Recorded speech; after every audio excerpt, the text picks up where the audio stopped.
কেন এত মন খারাপ করছিস বলতো? ওর কথা ভুলে যা আর নতুন করে সংসার শুরু কর।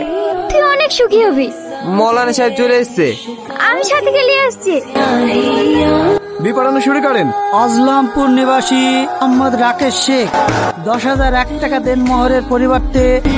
থামেন, আগে বলুন আমার টাকা কই? এই সব টাকা এখনো জোগাড় হয়নি বাপ। এই নাও, তুমি যে টাকা পাবা তার থেকে গয়নার দাম বেশি হবে। হ্যাঁ ঠিক আছে, 5 দিন বাদে যখন টাকা দেবে তখন গয়না গোলালি চলে আসবে। শুরু করুন মৌলানা সাহেব। তুমি কি কবুল মা? কবুল হলে হ্যাঁ দাও। সাথী, এই বিয়ে হবে না, আমি সাথীকে ভালোবাসি। তুই ওকে চিনিস বুড়ি?